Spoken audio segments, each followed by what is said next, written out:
antiinflamatorios, ¿no? Esta clase complementa la clase anterior que hemos visto, analgésicos, antipiréticos, antiinflamatorios. Antes de empezar la clase, siempre tenemos las clases los días miércoles a las 5. Estoy tratando de planificar una capacitación por un par de semanas en Lima. Les voy a dar la clase, por supuesto. Pero yo quería consultar si es que después de las 6:30 estoy libre porque quisiera editar las clases un poquito más tardecito, por ejemplo, 7 de la noche o algo así. ¿Es posible? ¿O tienen clases? Bueno, Sí tenemos, sí, doctor. doctor. Hay algunos grupos que tienen a las 7:15 práctica de neurología. Ya, ¿hasta qué hora?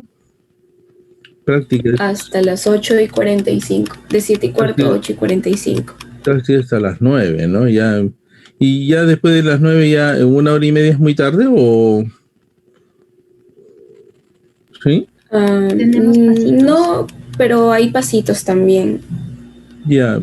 O sea, sería a partir de las 9:30, más o menos, 9:35. ¿Y es cómodo para ustedes? Bueno, podría ser por lo menos un par de semanas, porque estoy tratando de coordinar una capacitación en una clínica especializada en Lima, y voy a estar 15 días ahí. Entonces, a ver si es que es posible, pues, ¿ya?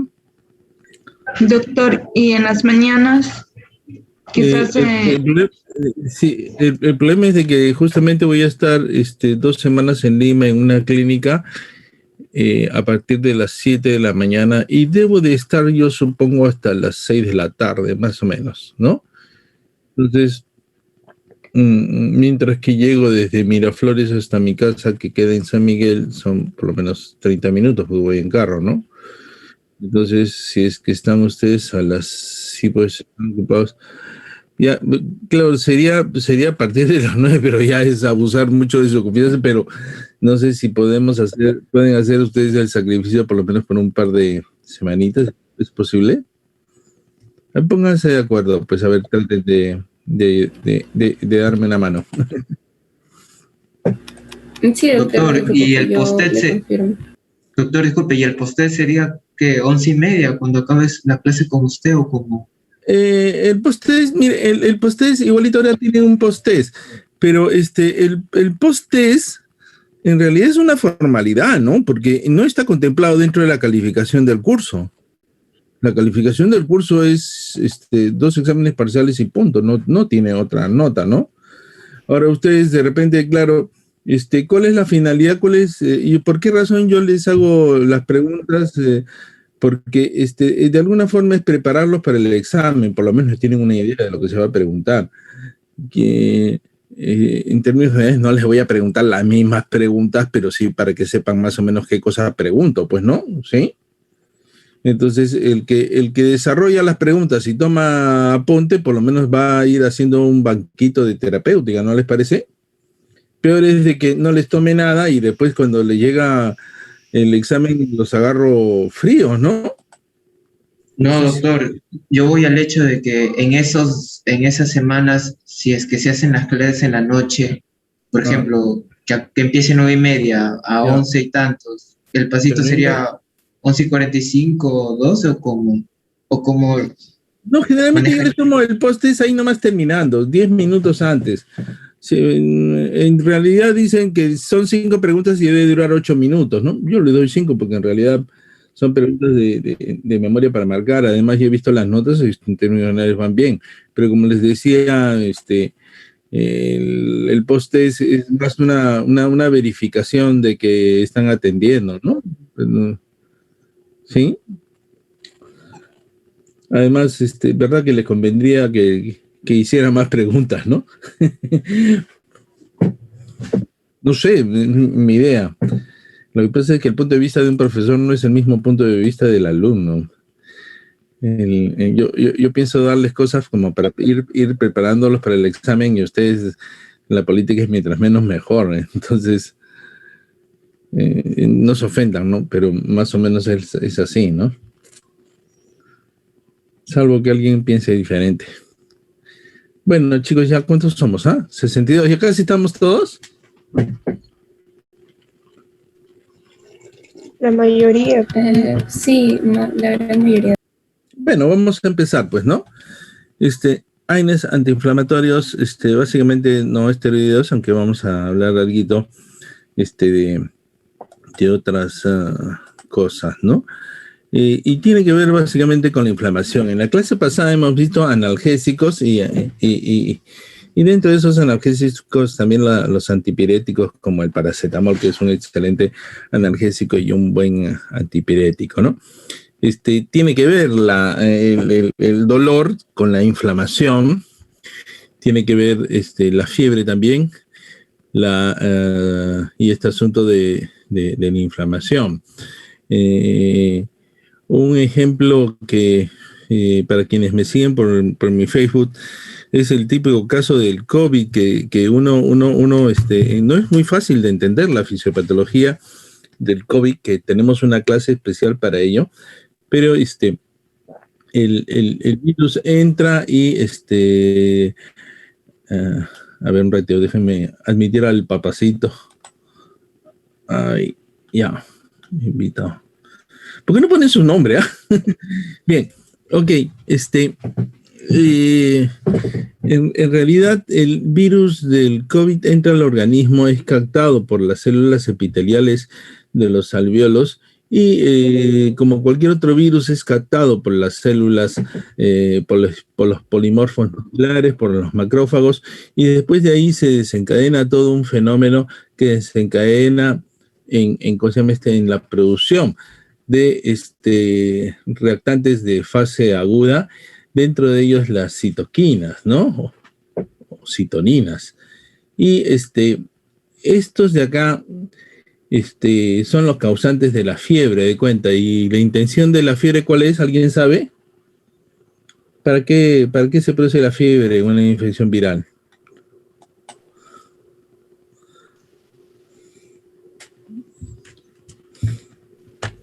Como mecanismo de defensa.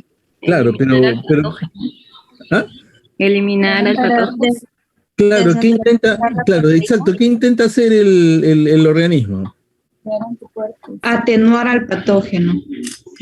Claro, pero Realizar las proteínas claro, que lo componen. el organismo trata de quemar al virus, ¿no? Dicen, caramba, si el virus de acá, si es que le aumento la temperatura, de repente de ahí elimino al virus, ¿no?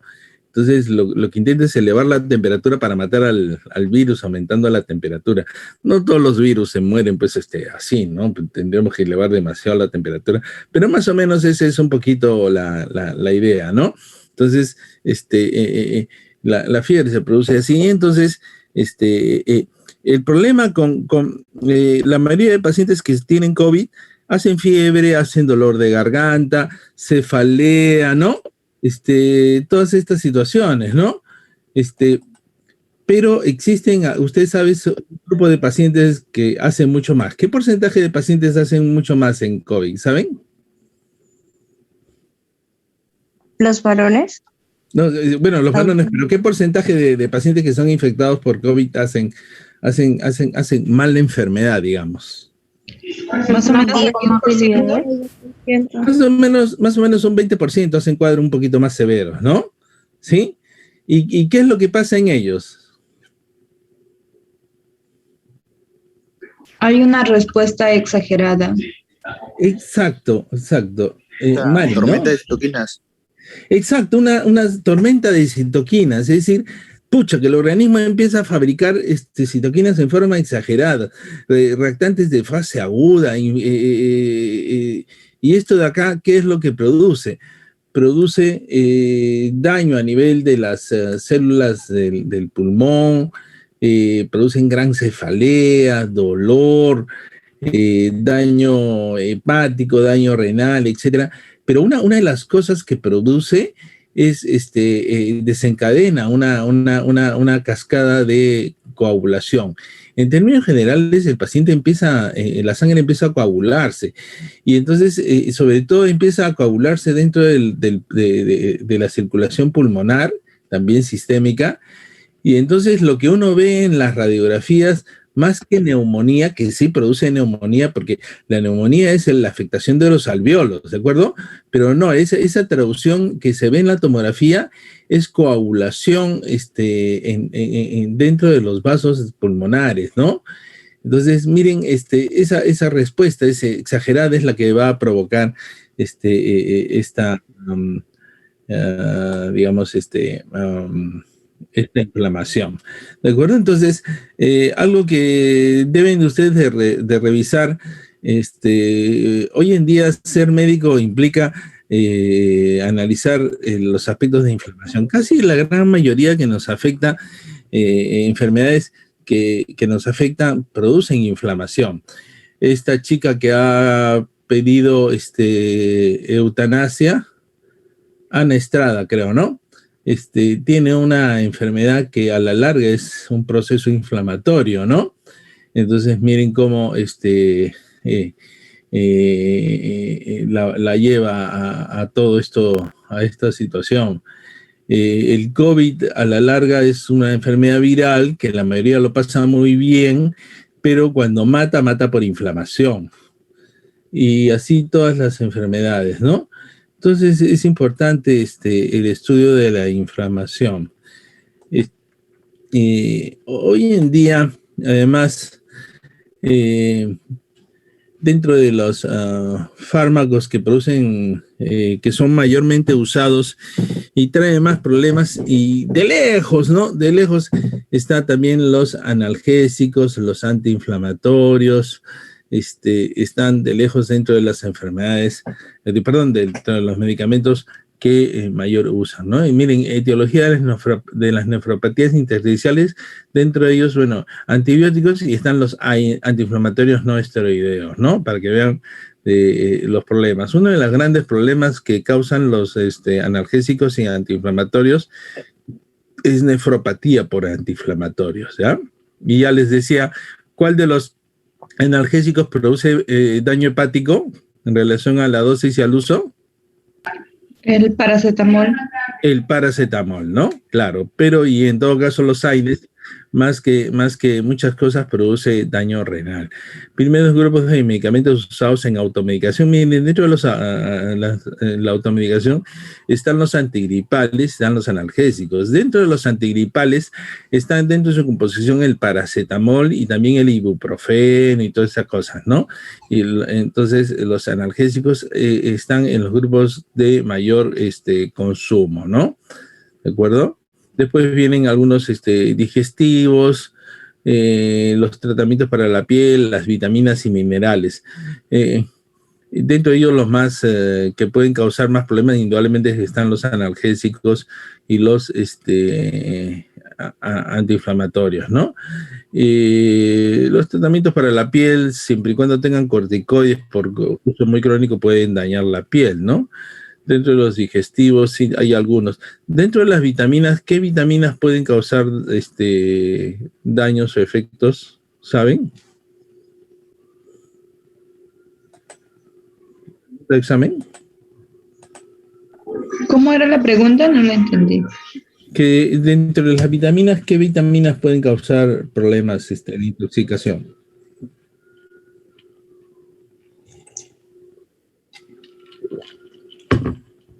Los agarré. Ah. La vitamina E. O no, las vitaminas no producen daño. Se pueden consumir. Exceso. La vitamina A. Ya, ¿qué más? Vitamina D. Está bien, la vitamina D. ¿Qué más? La E. La E también. Jóvenes, las liposolubles. Ahora, ¿cuáles son las liposolubles? A, D, E, K. Sí, la K, la A, la D y la E, ¿no?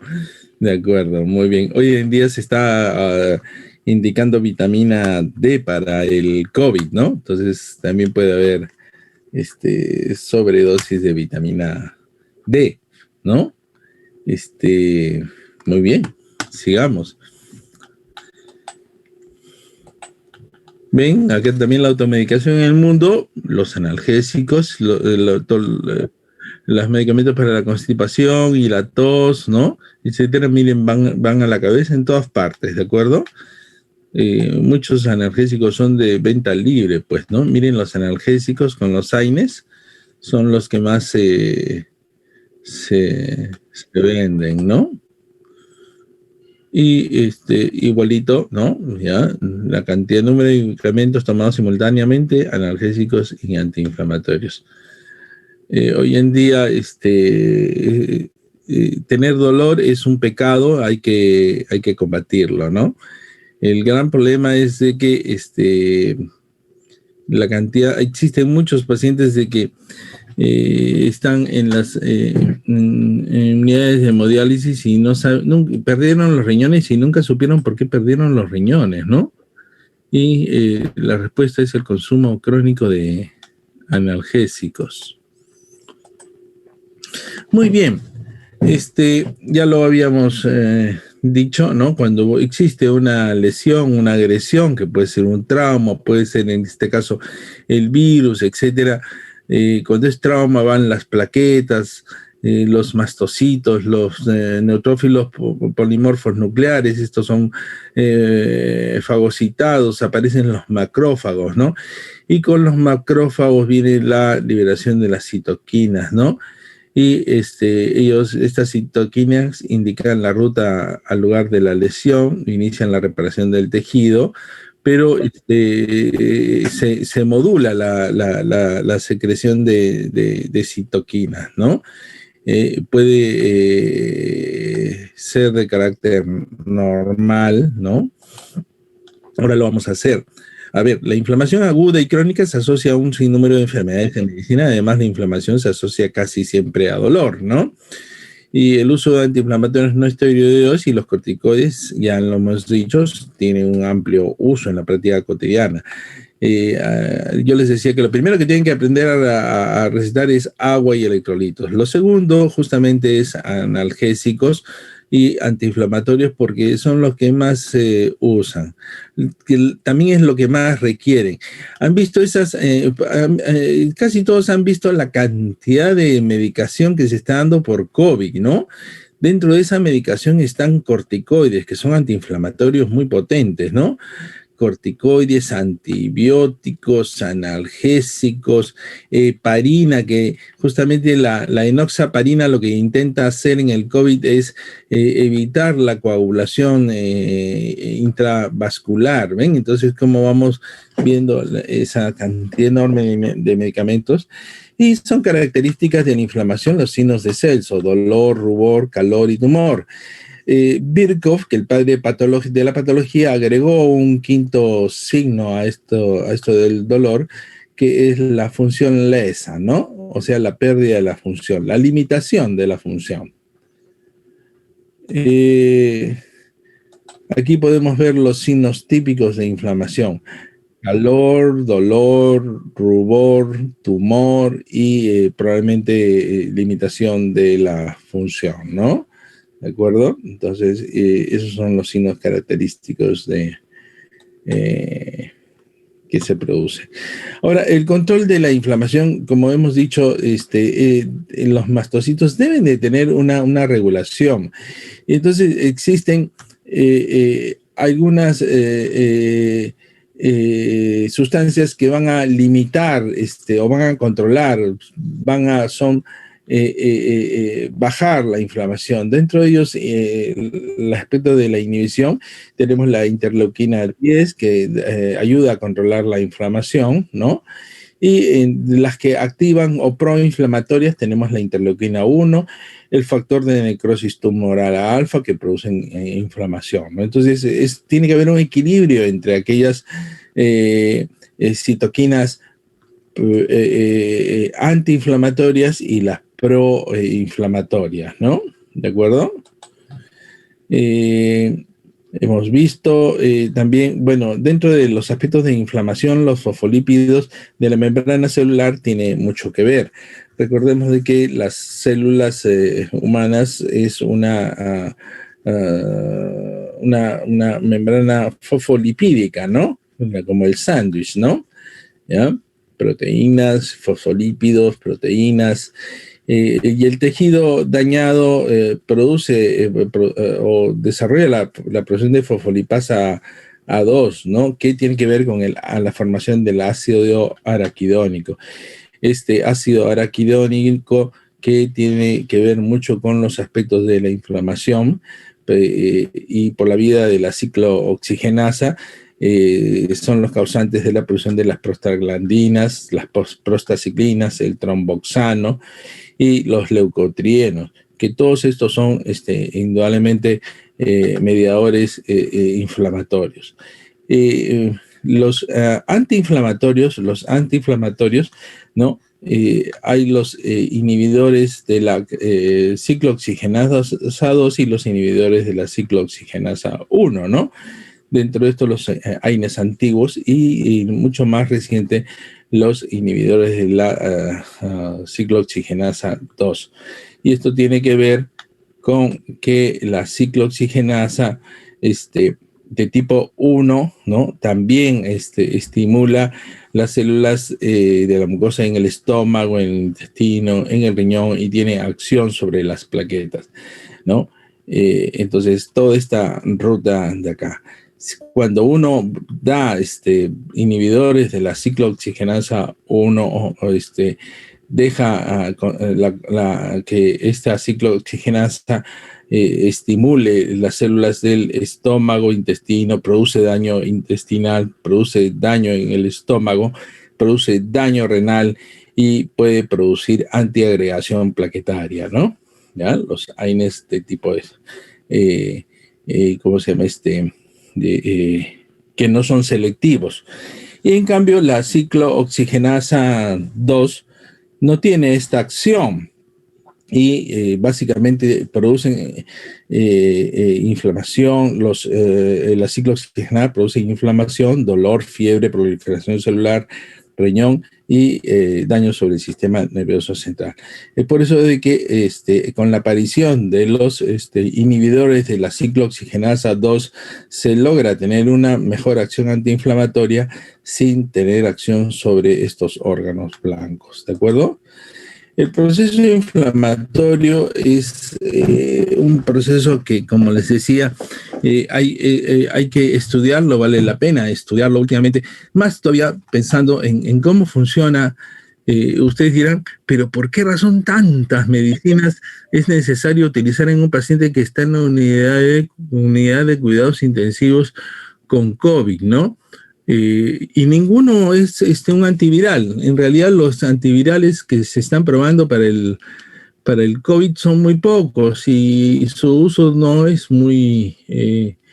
hay algunos que están siendo considerados y que tienen éxito, pero son escasos de conseguir. Y básicamente lo que hacemos es tratamiento de soporte. Ninguno es un tratamiento específico para matar al virus, todo es para soporte. Y eso tiene que ver con el proceso inflamatorio, ¿no? Los signos inflamatorios aparecen como consecuencia de la permeabilidad capilar vascular.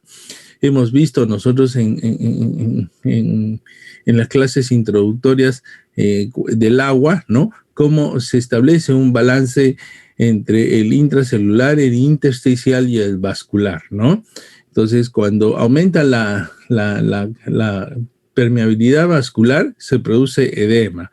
Y ahí empieza un poco el inicio del edema, ¿no? Si es que hay aumento en la capilaridad y en la circulación, además hay rubor, ya tenemos calor, rubor, ¿no?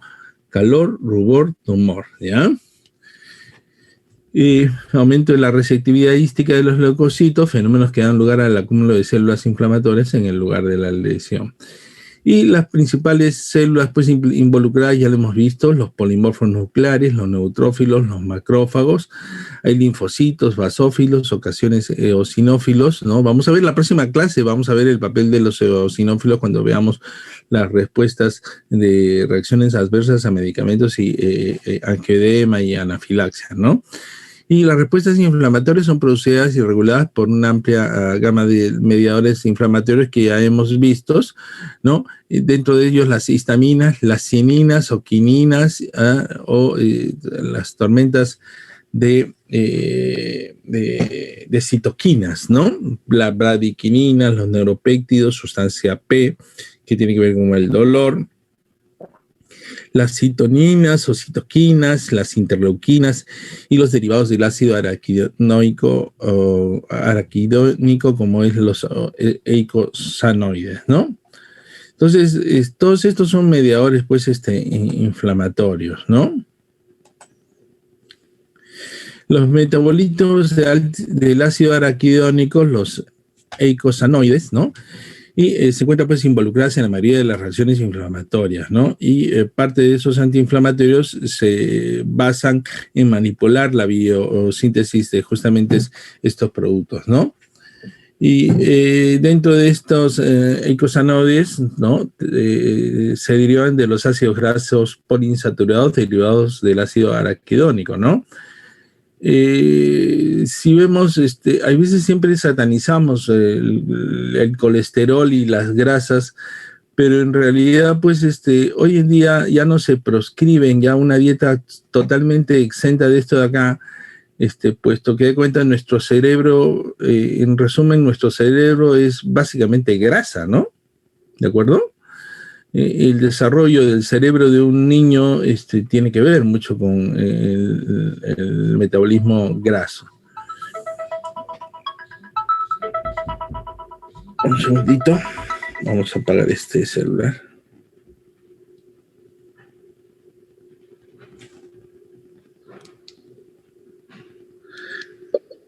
Y ahora, un segundito. Ya, ahora sí. Y a partir de aquí, de estos ácidos grasos poliinsaturados, ¿no? Hay dos enzimas diferentes. La ciclooxigenasa, ¿no? Que se producen las prostaglandinas clásicas y la lipooxigenasa que se producen en los leucotrienos. Las prostaciclinas, ¿no? Que son mediadores del dolor, aquí inflamación y sobre todo también el desarrollo de las neoplasias, ¿no? Ya ustedes han llevado oncología, ¿no? Saben de que existe todo un sistema de vigilancia, ¿no? Que al final en las células llevan a un fenómeno de destrucción, sobre todo de las células, que debe ser regulado adecuadamente. ¿Cómo se llama ese fenómeno de muerte celular programada? Apoptosis. Apoptosis, ¿no? Exactamente, ¿no? Entonces, toda célula tiene su ciclo vital que lleva justamente a la destrucción de esas células viejas. La única célula que no se destruye por mucho tiempo son las células nerviosas, ¿no? Los tromboxanos, su principal función biológica es participar de la hemostasia, ¿no? Los procesos de coagulación, agregación plaquetaria, ¿no? Tienen que ver con todos estos fenómenos inflamatorios. Básicamente, esta introducción, ¿no? Tiene como intención recordar, ¿no? La secreción de mediadores inflamatorios. ¿Dónde actúan los antiinflamatorios esteroideos y los no esteroideos, ¿no? Porque tenemos dos tipos de antiinflamatorios, los esteroideos y los no esteroideos. Los esteroideos, dentro de esos hay pues todo lo que son los corticoides, ¿no? Los corticoides son los antiinflamatorios más potentes que existen. Se está usando muchos corticoides con esta situación del COVID, sobre todo la dexametasona, pero hemos visto recetas que están utilizando prednisona. Es decir, la cantidad de dexametasona y prednisona que se está utilizando en los hospitales es grande y se justifica. ¿Por qué? Porque a la larga lo que queremos es apagar un incendio con toda una reacción inflamatoria. Pero la pregunta es si se justifica el uso de corticoides en los casos leves, ¿no? de COVID, ¿no? ¿Han visto ustedes cómo las recetas esas que están apareciendo no están o no han visto? ¿Sí? Sí, doctor. Sí, ¿no? Dexametasona 4 miligramos, 2-3 veces al día por 7 días, ¿no? ¿Qué saben ustedes de los corticoides? ¿Qué problemas tiene?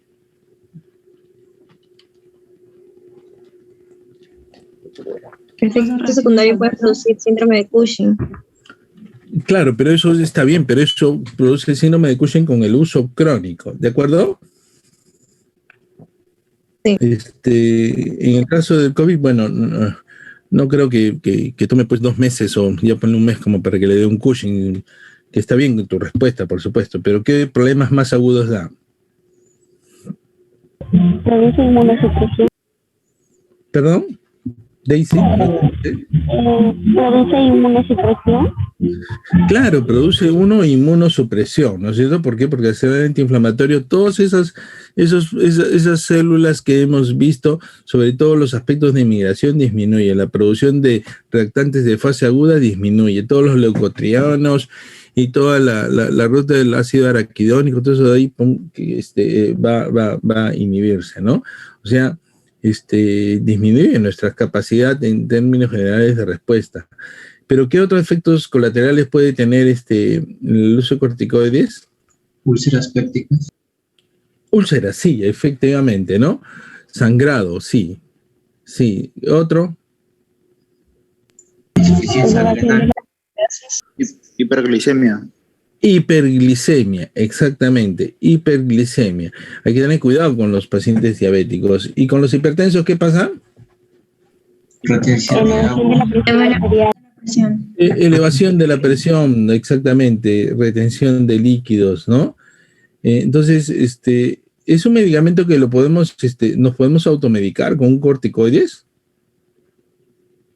¿O podemos prescribir así tan alegremente por Zoom y recetarle, colóquese estos 7 días y no verlo al paciente? Puede terminar en realidad muerto el paciente, ¿no? Entonces, hay que tener cuidado con el uso de los corticoides.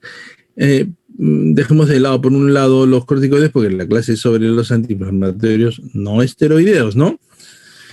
Y acá ambos, ¿no? Inhiben la formación, actúan por inhibición de la formación de los eicosanoides, ¿no?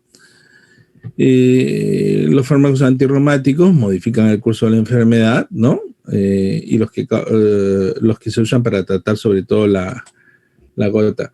Ahora, existen tantos antiinflamatorios, ¿por qué tanto problema? Y mejor no solo me aprendo 1 o 2 antiinflamatorios y listo, ¿no? Sería sin duda una buena pregunta. Ya les he dicho yo en la clase pasada de que, miren, ante toda la cantidad de analgésicos, es bueno aprender, no todititos por lo menos, pero sí hay que tener dentro del armamentario algunos. Dentro de eso les decía yo de que hay que saber bien manejar el paracetamol. En nuestro medio también, a pesar de que no está aprobado por la FDA, tenemos un analgésico de uso parenteral. ¿Cuál es? Metamizol. El metamizol, ¿no? El metamizol también hay que aprender a utilizarlo. Entonces, dentro de esos analgésicos antipiréticos puros hay que aprenderse esos 2. Después tenemos también algunos AINES que tienen mucha acción analgésica y dentro de esos están el ibuprofeno y el naproxeno, ¿no? Entonces hay que aprender. Y esos son los de primera línea. Y los de segunda línea, ¿cuál es?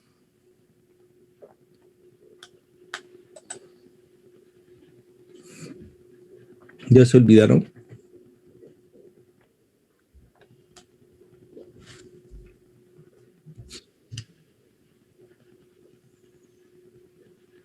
Lo voy a anotar para preguntárselos por el examen, ¿no? El paracetamol, etcétera, y los AINES débiles están en la primera línea del manejo del dolor. Y en la segunda línea, ¿no se acuerdan? Tramadol. Los opioides débiles, ¿cuál es el ejemplo típico del opioide débil? Tramadol. El tramadol, ¿no? Después ya siguen los opioides, ¿no? ¿De acuerdo? la morfina, la codeína, etcétera, ¿de acuerdo? Entonces, perfecto. Entonces, estamos completando la clase con uno de esos AINES que están en la primera línea de manejo, ¿ya? Entonces, la respuesta podría ser que dependiendo del mayor efecto que uno quisiera obtener, uno debería escoger uno u otro principio farmacológico. No tengo inflamación, quiero más analgésico. ¿Qué utilizo? Paracetamol. Paracetamol. Tengo más que dolor, tengo inflamación, o tengo inflamación y además tengo dolor. ¿Qué utilizo? Naproxeno o ibuprofeno. Un AINES, exactamente, ¿no? Un AINES, ¿no? ¿Ya? Un AINES de primera línea, ¿no? ¿Ya? Entonces, ahora, además de eso, el cardiólogo pues querrá que todos tomen aspirina por su efecto antiagregante, ¿no? Pero el nefrólogo y el gastroenterólogo desearán que nadie tome aspirina por el daño renal o la gastritis que puede causar, ¿no? Y así cada quien, de acuerdo a sus intereses, va a escoger el medicamento de su preferencia. El mejor médico valorará los pros y los contras de cada uno, y un arma no es buena o mala en sí, todo depende de la mano que la utilice. Y conocer los diferentes fármacos equivaldría a saber escoger entre un arma blanca o un arma de fuego, y de esta si es una de mano o una más larga, un rifle, etcétera, etcétera. Entonces, cuando ustedes vayan a utilizar un analgésico, jóvenes, pregúntense, ¿qué quiero tratar? Si es que básicamente el problema es dolor puro y no identifican ustedes inflamación mucha, utilicen básicamente analgésicos con más acción analgésica y poca acción antiinflamatoria. Pero si además de ello ustedes tienen un componente de inflamación, entonces utilicen un analgésico con acción antiinflamatoria. En resumen, hay cuenta del caso mío que yo soy cirujano. Si es que viene alguien al cual le han dado una trompada, le dejan un ojo morado, ¿qué cosa prefieren usar? AINE. Antiinflamatorio. Exactamente. Ahora, jóvenes, aprovecho también, les adelanto, si es que yo le meto una trompada a alguien en el ojo, lo que se produce ahí en esa zona es que yo rompo vasos capilares. Con esa ruptura de los vasos capilares produzco lesión local. Al destruirse esas células, liberan justamente estos factores de inflamatorios que ya les he descrito, ¿no es cierto? ¿Están de acuerdo? Sí, doctor. Sí, entonces, ¿cuál es, en ese momento, cuál es la acción, el antiinflamatorio más potente que pueden utilizar? Naproxeno. Puedes usar naproxeno, pero no es en ese sentido no va mi pregunta. ¿Hielo? Hielo, Edwin, hielo. Exactamente. ¿Por qué? Porque el hielo va a provocar vasoconstricción, va a disminuir la liberación de componentes de inflamación al torrente sanguíneo, y va a evitar que siga edematizándose. ¿De acuerdo? Entonces, ante el aspecto de, claro, lógico, si uno tiene una respuesta inflamatoria sistémica, no lo van a enterrar en hielo al paciente, pues no. Pero cuando es local, sí, miren qué importante que se metan eso en la cabeza. Además, el hielo tiene acción analgésica y anestésica, ¿no es cierto, Edwin? Sí. En mi época, cuando uno llegaba trompeado de la calle y la abuela te veía con un ojo rojo, ¿qué cosa hacía? Iba al refrigerador y sacaba un churrasco y uno se colocaba un churrasco en el ojo, ¿ya? Hoy ya es muy cara la carne, ya nadie hace, pues, pero cuenta qué es lo que hacen. Van una bolsa con hielo, agua y ahí sobre una toalla colocarse, ¿de acuerdo? Ese es el mejor antiinflamatorio que pueden ubicar en caso de trauma, ¿de acuerdo? Pero siguiendo, dijeron naproxeno, sí, pero el naproxeno hay que tomarlo porque no existe por vía parenteral. Entonces tenemos que recurrir a un AINES de repente inyectable. ¿Cuál es el AINES? El diclofenaco, exactamente, Mari, ¿no? El diclofenaco es un muy buen, ¿cómo se llama? Analgésico y antiinflamatorio, porque desde el punto de vista analgésico es muy bueno. Entonces, analgésico y antiinflamatorio, Mari, diclofenaco. Entonces, todo es cuestión de saber escoger el arma que van a utilizar en ese momento para cada caso en particular. Ahora, ¿me están entendiendo la intención? Sí, doctor. ¿Ya? Entonces, no es lo mismo utilizar uno que otro, ¿de acuerdo? Entonces, pues, yo cuando rotaba por el INEN siempre me decían, chicos, antes de utilizar las manos, utilicen su cerebro, piensen, ¿de acuerdo? Hay del cirujano que sus manos sean más rápidas que su cerebro, me decían, ¿ya? Entonces, piensen. Los esteroides o los corticoides son los antiinflamatorios más poderosos que existen, nada igual a su potencia y la rapidez de accionar. Sin embargo, su uso se asocia pues a efectos colaterales importantes, ya lo hemos mencionado, ustedes mismos lo han dicho, elevan la presión arterial, eleva la glucosa plasmática, provoca retención de agua, provoca inmunosupresión, puede suprimir la suprarrenal, su uso prolongado causa Cushing iatrogénico, ya ustedes lo han mencionado, ¿no? Entonces, cuando uno va a utilizar corticoides, su uso se ve limitado a dos situaciones: el tratamiento de enfermedades crónicas inflamatorias, muchas de ellas incurables, ejemplo el LES, el lupus eritematoso sistémico, las colagenopatías, la artritis reumatoidea, la polimiositis, como sufre esta chica Ana Estrada, etcétera, etcétera, etcétera. Es decir, en realidad cuando uno tiene estas enfermedades incurables, etcétera, vale, pues, poniendo en la balanza, hay que usar las peores de que la inflamación siga su avance, ¿no? Y la otra es en situaciones de urgencias médicas muy específicas, muy específicas. Shock anafilático, otras reacciones de hipersensibilidad, traumatismo cráneoencefálico, o cuando un paciente, pues, necesitamos en forma brutal bajar la inflamación, como puede ser un paciente que nos llega con un COVID severo y el paciente, pues, prácticamente está complicándose. Entonces, en esas circunstancias se justifica el uso de corticoides. Pero fuera de esto no se justifica el uso de corticoides. Y fuera de esto está ese paciente con COVID leve. ¿No les parece? Sí, ¿no es cierto? ¿Sí?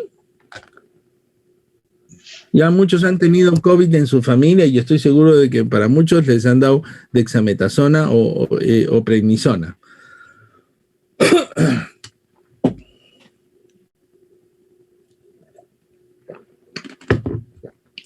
Entonces, ahí no se justifica, jóvenes, el uso de todos estos medicamentos, ¿ya?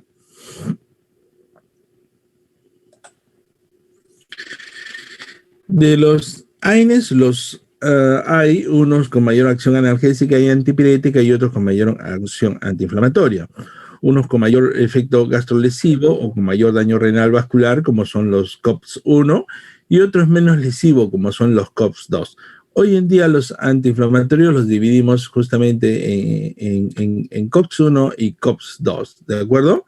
Entonces, los COPS-1 son esos antiinflamatorios antiguos,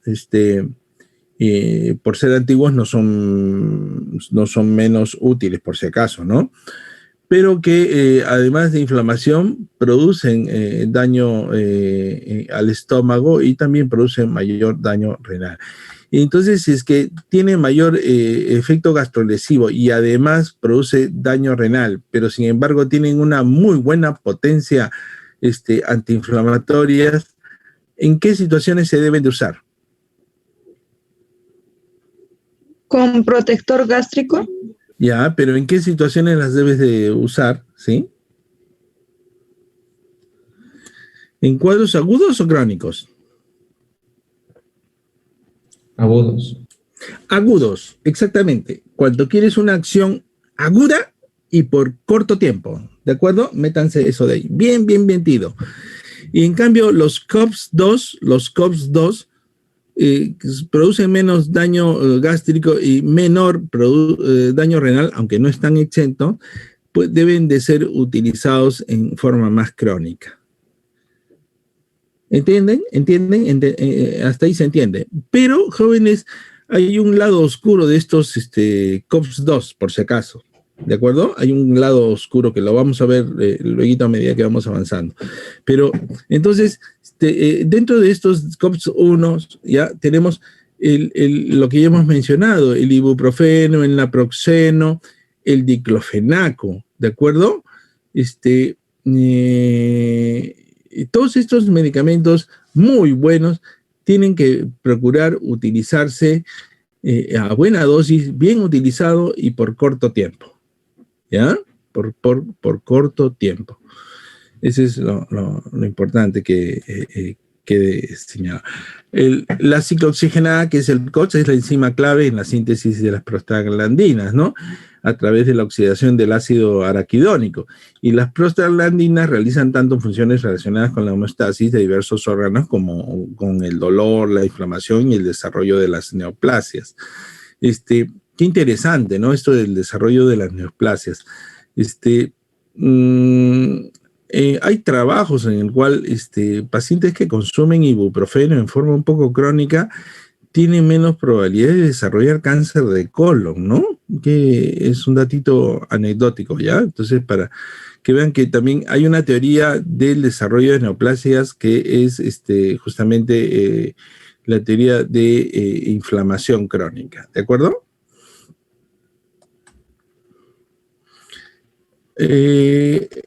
COX-1 y COX-2. Y la ciclooxigenasa tiene dos isoformas enzimáticas, ¿no? Ahí está COX-1. La COX-1 se expresa en la mayor parte de los tejidos, sobre todo en las plaquetas, la mucosa gástrica, la vasculatura renal, y la mayoría de los efectos adversos de los AINES se produce por inhibición de la COX-1. Entonces, son antiagregantes plaquetarios, produce gastritis y daño renal, ¿no?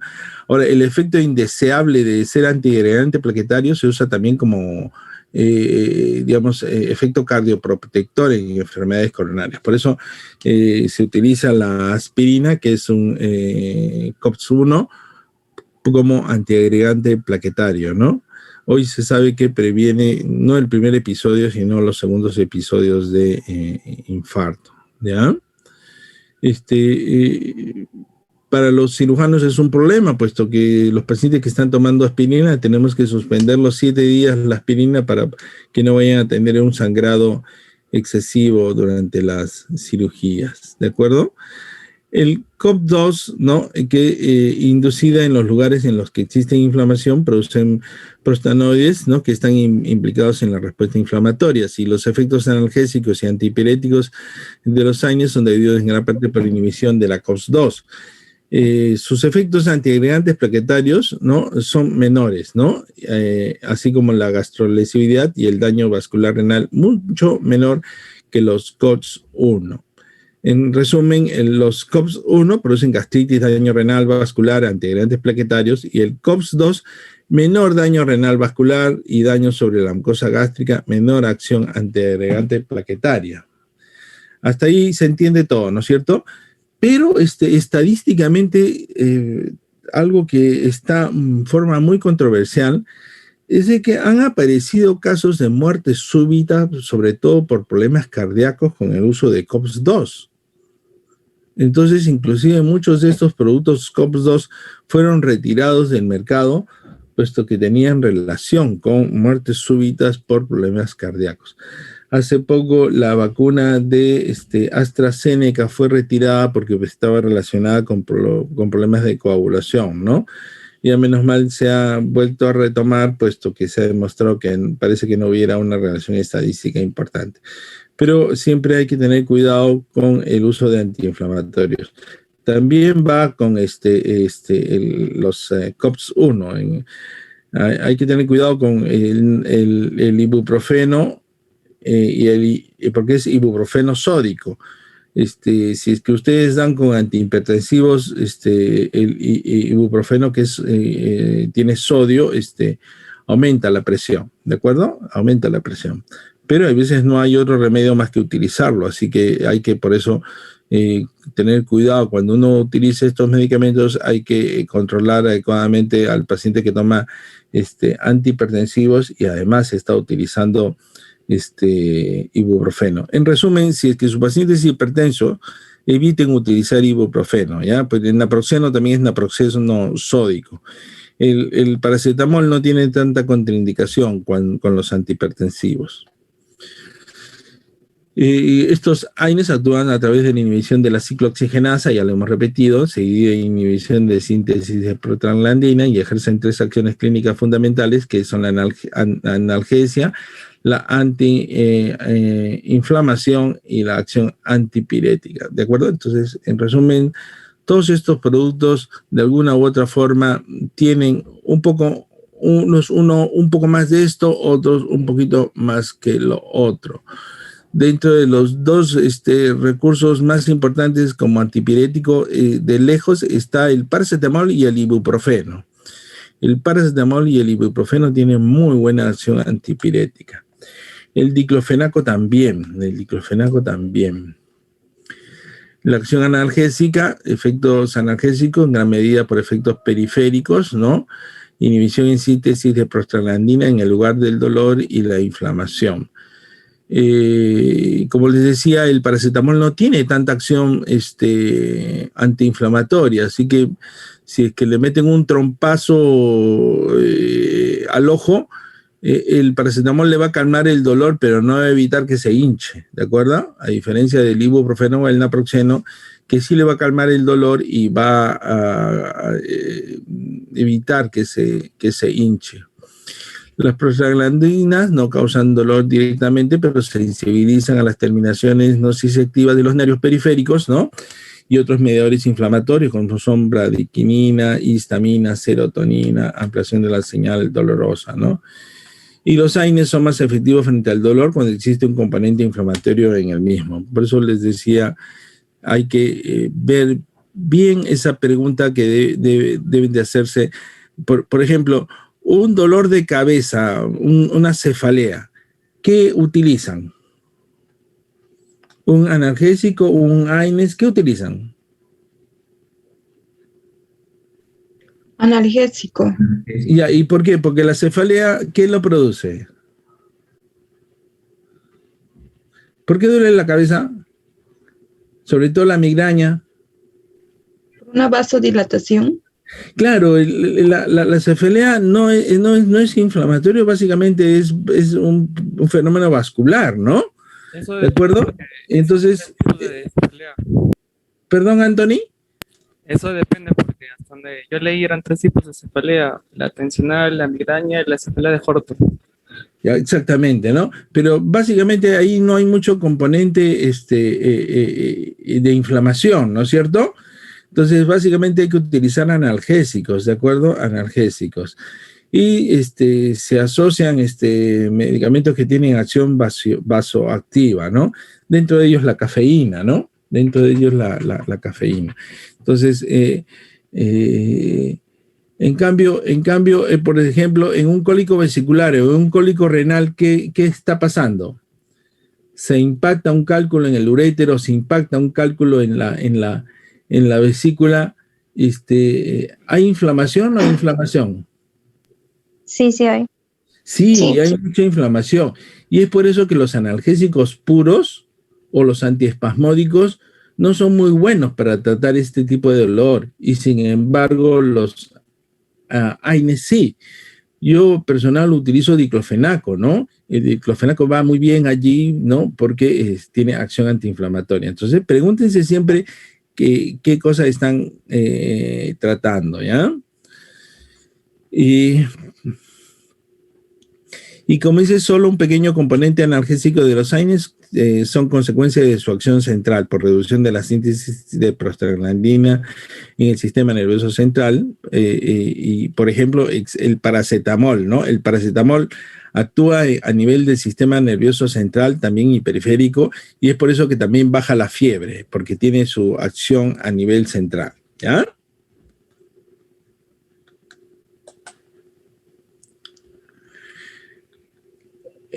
Acción antiinflamatoria. Las prostaglandinas producen vasodilatación, aumento de la permeabilidad, edema durante la reacción inflamatoria.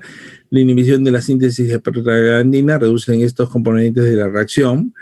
Y los AINES no inhiben todos estos mediadores involucrados, ¿no? Como son las células inflamatorias. Ya le hemos hablado sobre la acción antipirética. Básicamente actúan sobre el centro termorregulador del hipotálamo y a ese nivel actúan, ¿no? El caso de los AINES no afectan la temperatura en circunstancias normales, ¿no? Por eso que no se usan mucho ahí. Entonces, dentro de los antiinflamatorios no selectivos, ¿no? Que actúan sobre los receptores COX-1 y COX-2, actúan sobre los dos, tenemos la aspirina, el acetaminofén, el ibuprofeno y el naproxeno, ¿de acuerdo? Entonces, actúan sobre como inhibidores COX-1, COX-2. En cambio, los selectivos, tenemos como ejemplos los que más utilizamos hoy en día, el Celecoxib y el Etoricoxib, ¿de acuerdo? Entonces vamos a manejar estos 6 básicamente medicamentos. De todo el arsenal, lo que tienen ustedes que ir anotando, vayan haciendo su vademecum, aspirina, acetaminofén, paracetamol, ¿no? Ibuprofeno, naproxeno. Y dentro de los COX-2 selectivos, Celecoxib y el Etoricoxib, ¿no? Hay muchos más AINES, ¿no? El Indocil, los indolacéticos, ya no se utiliza mucho el Indocil, produce mucha gastritis, pero para uso crónico todavía está dentro del arsenal para el manejo de la artritis reumatoidea, ¿De acuerdo? Entonces no es que no se use, sí. Tenemos acá los derivados del ácido enólico y el ejemplo de eso, el piroxicam y ya más modernamente el tanoxicam. Sí se utiliza en la actualidad para pacientes crónicos con artritis reumatoidea. Y acá es los inhibidores de la COX-2, el Celecoxib y el Etoricoxib.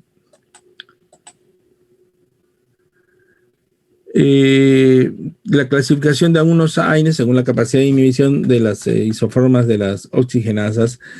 Inhibidores potentes, la COX-1 y COX-2, ya lo hemos dicho, miren, aspirina, piroxicam, diclofenac, etc.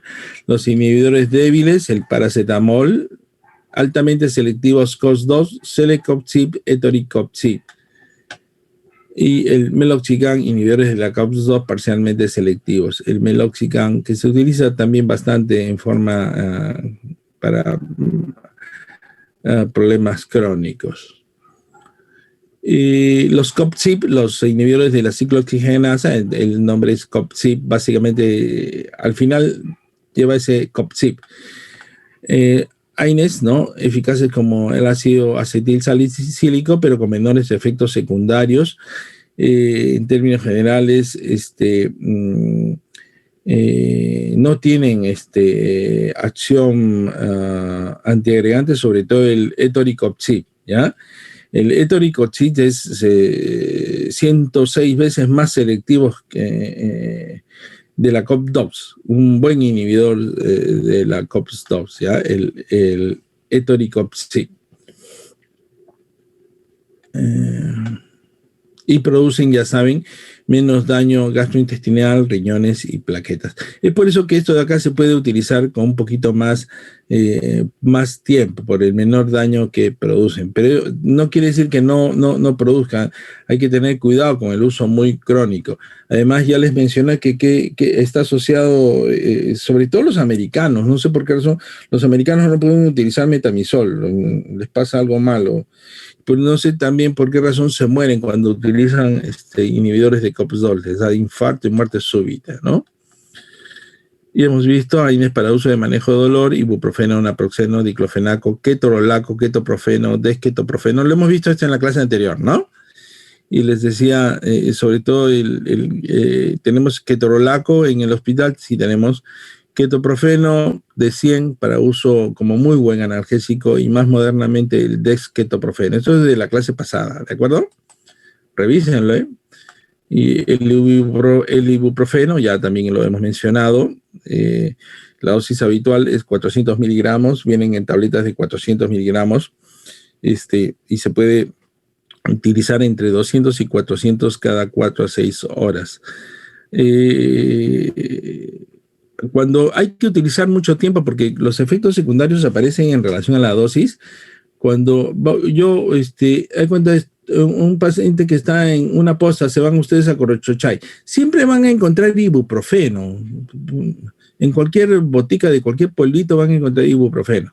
Si es por demasiado tiempo y para el dolor, entonces utilicen 200 miligramos cada 8 horas.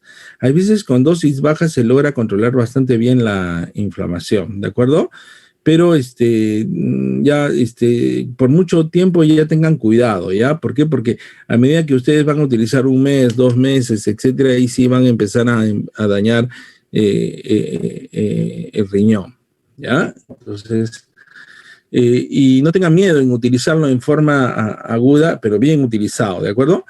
Entonces, estos jóvenes, los analgésicos, no lo utilicen así en forma timurata. Si lo van a utilizar así, mándense con todo, ¿de acuerdo? Pero por corto tiempo, ¿ya?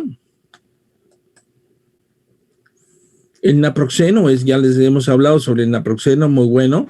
Es el de elección, sobre todo para las chicas, para los cólicos menstruales, ¿ya? Vienen en tabletas de 275 y de 550. A las chicas que ¿cómo se llama? Que les da un dolor horrible, ¿cómo se llama? Menstrual,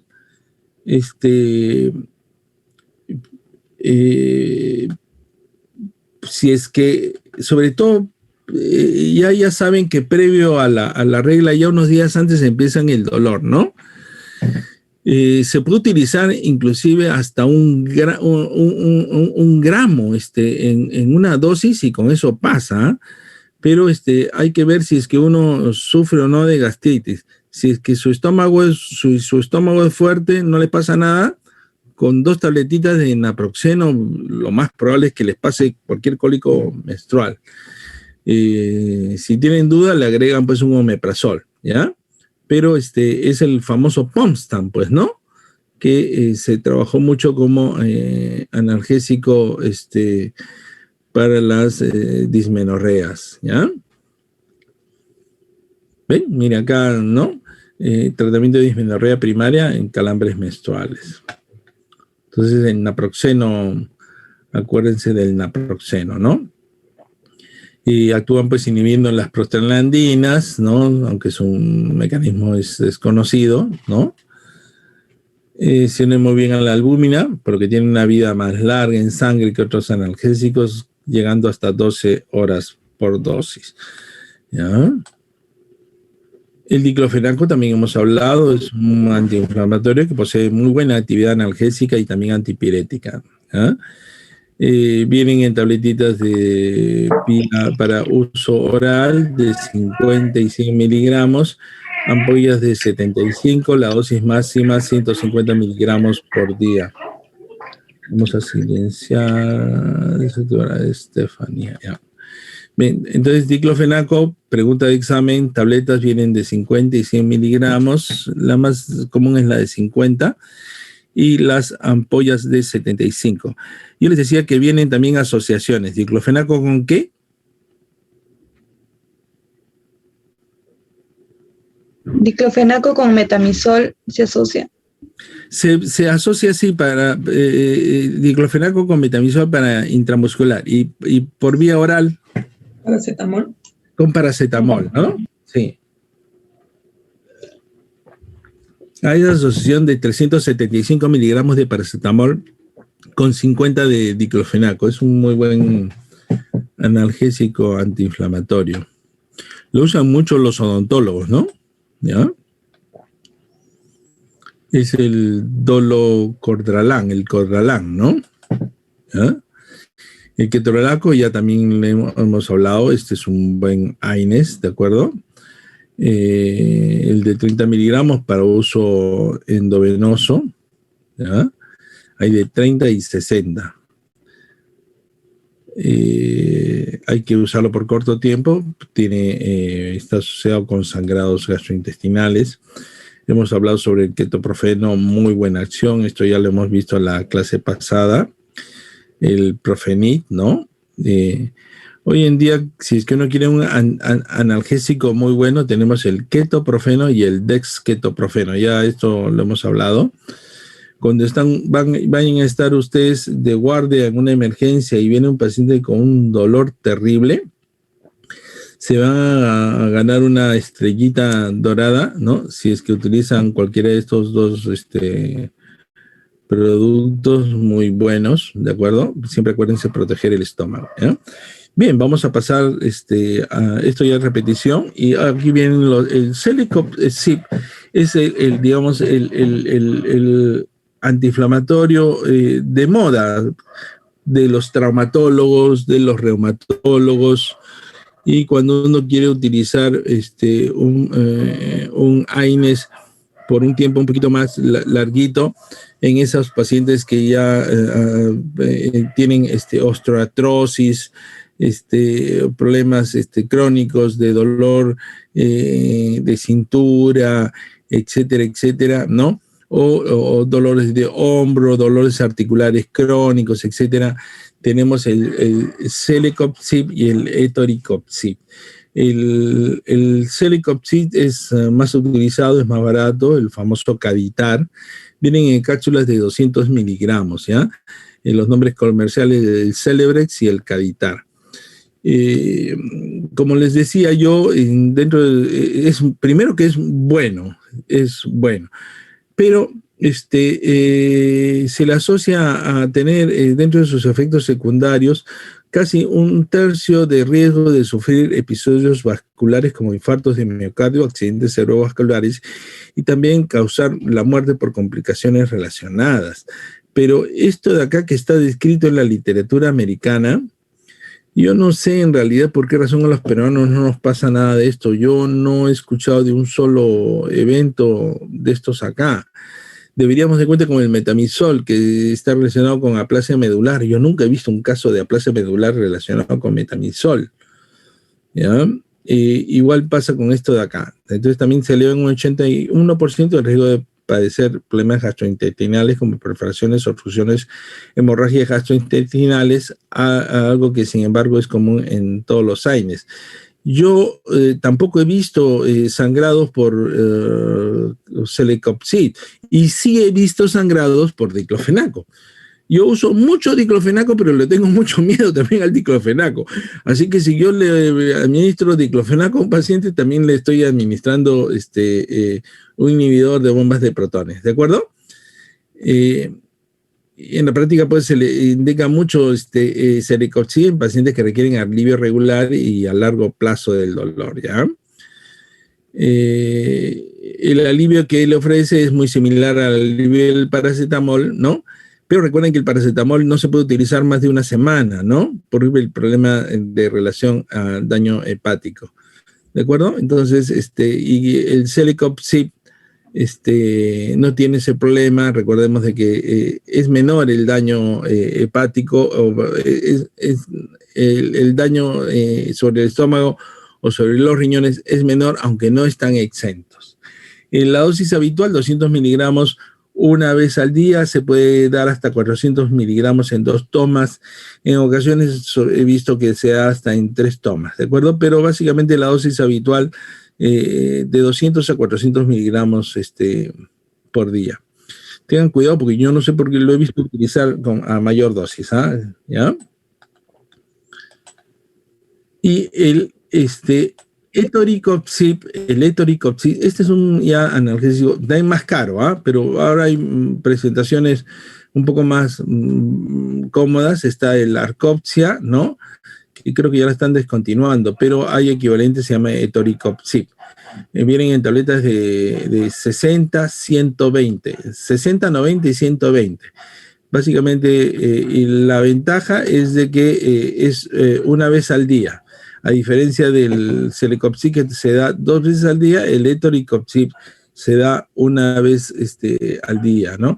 Un inhibidor selectivo de la COX-2, 106 veces más selectivo que la COX-1, no tiene acción antiagregante plaquetaria importante, ¿no? Y sirve de tratamiento en artritis reumatoidea, artritis psoriásica, osteoartritis, espondilitis anquilosante, dolor lumbar crónico, dolores agudos y la gota. La ventaja de esto es una sola toma, ¿no? Es tan potente como el diclofenaco, el ibuprofeno, etcétera, pero recordemos que el ibuprofeno, naproxeno, tenemos que estar administrando cada 8 horas. Este de acá lo administran una vez al día, ¿ya? Al igual que otros años, los eventos cardiovasculares también se ven incrementados, ¿no? Frente a los placebos. En algún momento algunos fueron retirados de algunos países, ¿no? Pero acá en el Perú sí está permitido. Yo lo uso bastante, aunque siempre yo he estado usando estas cosas con miedo, porque digo, no se me vaya a infartar un paciente, ¿no? Pero tampoco sé de colegas que han utilizado esto y no sabemos de eventos cardiovasculares, ¿ya? Así que siempre hay que revisarlos. En todo caso, hay que utilizarlo con mucha prudencia y sobre todo en pacientes con antecedentes de eventos cardiovasculares como infarto, hay que tener mucho cuidado cuando uno utiliza estas cosas, ¿ya? Entonces se recomienda empezar con dosis bajas de 60 a 90, ¿no? Para el dolor crónico y 120 miligramos día para el dolor agudo. Para un dolor agudo y ustedes quieren un solo medicamento, una sola dosis, es una buena alternativa. Y para los dolores crónicos utilicen menos dosis, 60 a 90 miligramos. Etoricopsib, ¿no? Estas son las presentaciones que tienen. Como les decía, la gran ventaja, dosis única por día. Muy bien, chicos. Entonces, lo que tienen que aprender de esta clase de AINES, ¿no? Es dentro de ese arsenal. Recordemos la aspirina como un hecho histórico, pero que se utiliza hoy como antiagregante plaquetario, pero recuerden de que tiene una buena acción. El problema es de que, primero, de que es uno de los medicamentos que más reacciones adversas de alergia producen. Hay que tener cuidado con los pacientes que tienen pólipos nasales, alergias, rinitis, etcétera. Produce una importante inhibición de la agregación plaquetaria, ¿no? Produce mucha gastritis y sin embargo es un excelente medicamento para el dolor de cabeza, y yo también supongo que para los cólicos menstruales, si es que no tienen otra cosa, tomen una aspirina, ¿no? Cuidado con el estómago nomás. Después el ibuprofeno, que es de amplio uso, 400 miligramos, ¿no? Pueden utilizar hasta 800 en una dosis, también en forma aguda. Tengan cuidado con el estómago también. El naproxeno, muy buen AINES para el cólico menstrual, es probablemente el mejor. El diclofenaco también es muy bueno, el diclofenaco. La ventaja es de que vienen en ampollas de 75. Recordemos que la dosis máxima es 150. La vía de administración es intramuscular. Ha salido una presentación de diclofenaco endovenoso que no lo tenemos en nuestro medio, así que tengan cuidado cuando van a utilizar diclofenaco, que sea intramuscular, ¿de acuerdo? Porque he visto por ahí hay quienes están indicando endovenoso, hay que tener cuidado. El uso es básicamente intramuscular.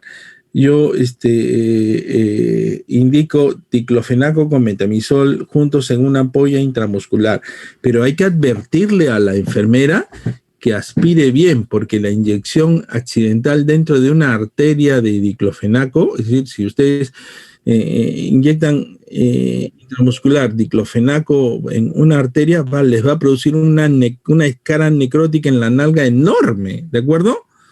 Entonces eso hay que tener cuidado. Bien, y por el otro lado tenemos dos COX-2 selectivos, el Celecoxib o Caditar y el Etoricopsib, ¿de acuerdo? Ya con esos 6 AINES ya son tromes, pues ya prácticamente manejan los AINES. Recordemos de que Estos son productos básicamente antiinflamatorios. Y en el otro lado, el puramente analgésico, tenemos el paracetamol. Y analgésico puro sin ninguna acción de AINES, el tramadol. El tramadol no tiene nada que ver con la inflamación. Es un opioide. Si necesitamos un analgésico que no tenga ninguna acción antiinflamatoria, porque a la larga el paracetamol es un AINES muy débil, ¿ya? Entonces, esta es una pregunta de examen. Si es que yo tengo un abdomen agudo o un problema así, ¿cuál es el único analgésico que yo puedo utilizar en el sentido de que no me va a alterar el cuadro clínico? La respuesta es tramadol, puesto que no va a interferir sobre el proceso inflamatorio, ¿ya? Es decir, si yo estoy sospechando en una apendicitis y el paciente ya yo le echo el diagnóstico y quiero dejarle un analgésico para que le vaya calmando, entonces, ¿qué le dejo? Le dejo tramadol. Aunque el efecto secundario del tramadol, ¿cuál es? Vómitos. Náuseas. Náuseas, vómitos, exacto. Bien, chicos, ya acabamos, ya tienen un par de minutos para entrar en su